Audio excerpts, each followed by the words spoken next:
سہیل صاحب یہ اب ذرا تھوڑی سی بات ذرا میڈیا کے اوپر، کیونکہ میرا اور آپ کا مشترکہ شعبہ جو ہے وہ وہی ہے. بڑے ایک سال آپ نے ماشاءاللہ لگائے ہیں، بہت بڑا کریئر ہے آپ کا.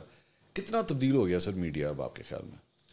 میڈیا تبدیل ہوتا رہتا ہے. پہلے تو ہم پرنٹ کے لوگ تھے، میں نے تو پرنٹ سے شروع کیا، پھر یہ الیکٹرانک آیا، اس کے اپنے تھے بالکل ہی چیزیں، اس میں ہم کوشش کی ٹرانسفارم کی کرنے کی. لیکن اب یہ جو سوشل میڈیا آیا ہے یہ ہمیں بھی سمجھ نہیں آ رہا.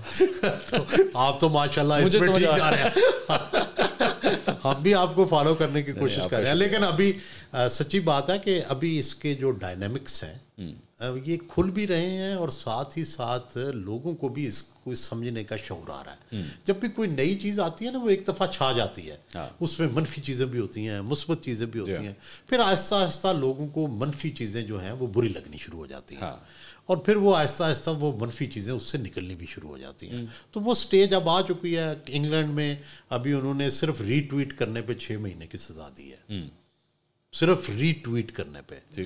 تو الٹیمیٹلی یہاں بھی لاز آئیں گے، لیکن اس سے آزادی مجروح نہ ہو، اللہ کرے. ایک ٹائم تھا جس میں جب الیکٹرانک میڈیا آیا، ٹیلی ویژن آیا، اس نے پرنٹ کو آگے مطلب خود لیڈ کرنا شروع کیا. مطلب کیونکہ اتنا فاسٹ پیس تھا، خبر اسی وقت آ جاتی تھی، اخبار اگلے دن آتا تھا. کیا وہ سٹیج آ گئی ہے کہ ایکچولی ڈیجیٹل میڈیا یا سوشل میڈیا اب ایکچولی مین اسٹریم میڈیا کو لیڈ کرتا ہے، وہ ڈیسائیڈ کرتا ہے کہ خبر کون سی لی جانی ہے اس وقت یہی صورتحال ہے. اس وقت بالکل سوشل میڈیا لیڈ کر رہا ہے، اور جو الیکٹرانک میڈیا ہے وہ اس کو فالو کر رہا ہے.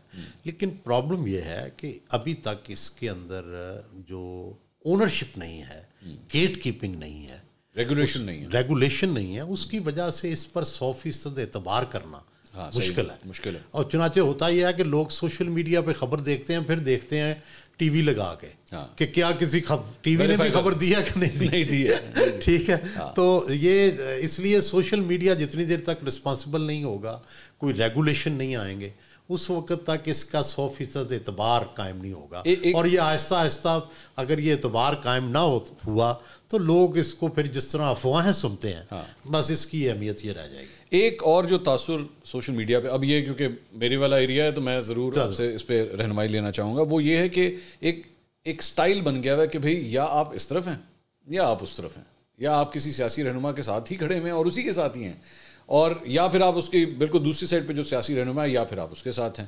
یہ بھی ایک طریقہ کار یہاں پہ چل رہا ہے. تو جس طرح آپ کہہ رہے ہیں کہ ڈیجیٹل میڈیا ایکچولی لیڈ کر رہا ہے، کہیں یہ جرنلزم کو اس طرح ہٹ نہیں کرے گا آپ کے خیال میں؟ نہیں، دیکھیں دنیا بھر میں ہر شخص کے خیالات، تعصبات، نظریات، محبت، نفرت تو ہوتی ہے. لیکن ہم صحافت میں کیا کرتے ہیں کہ جب ہمارا لکھنے کا، بولنے کا معاملہ آتا ہے تو ہم اپنے ان نظریات کو، اپنے ان محبتوں کو، ان نفرتوں کو دباتے ہیں، اور کوشش کرتے ہیں ریلیٹیولی فیئر کمنٹ کی. اس کو کہتے ہیں صحافت.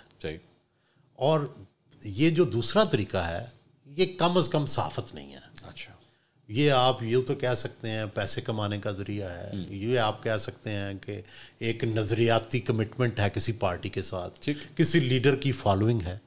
لیکن صحافت میں جب تک دونوں نظریات، دونوں چیزوں کا جائزہ نہ لیا جائے، دونوں کا تقابل نہ کیا جائے، دونوں کے بارے میں بات نہ کی جائے، وہ صحافت ہرگز نہیں ہے.